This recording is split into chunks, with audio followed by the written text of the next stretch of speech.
So El Chapo is currently in prison. Is he worth talking to?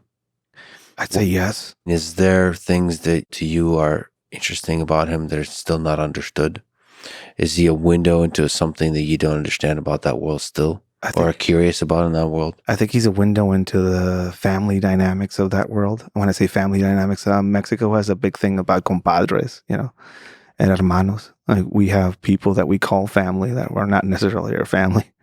Uh, he is somebody that witnessed the construction of what is now the Sinaloa cartel. Like, he was in it way back when. He started off as a farmer and then went into trafficking. He's from a town called Bandiraguata, which is basically, that's the Wakanda of cartels. Basically, that's where a lot of that originates.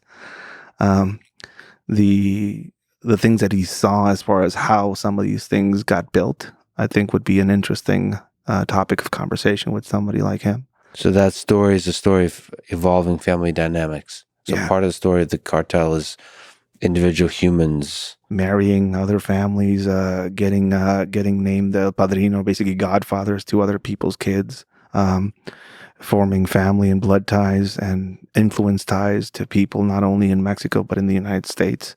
It's seeing how that dynamic and family dynamic is still there. So he's gone, he's in prison, but he's probably on his way to be our next clandestine saint. You go to the chapel of Malverde. Malverde is basically a Mexican Robin Hood, the folk saint down there, who is a saint of traffickers.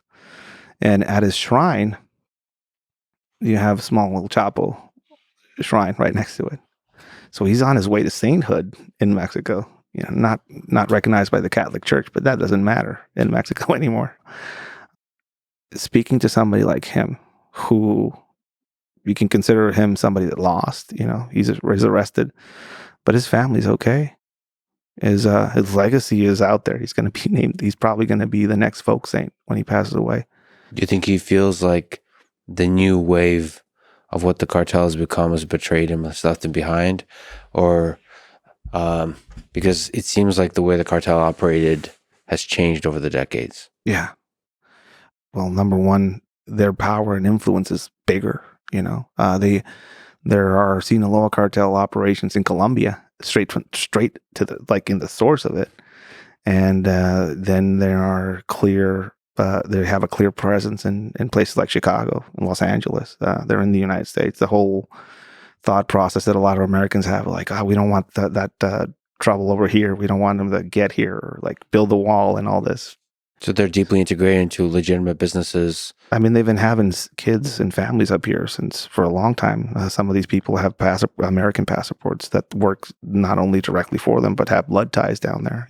There's been dragnets and arrests of some of these criminal organizations stateside. New Generation Cartel had 1, 2, 3 years ago where I think it's Operation Anaconda, I think it was called.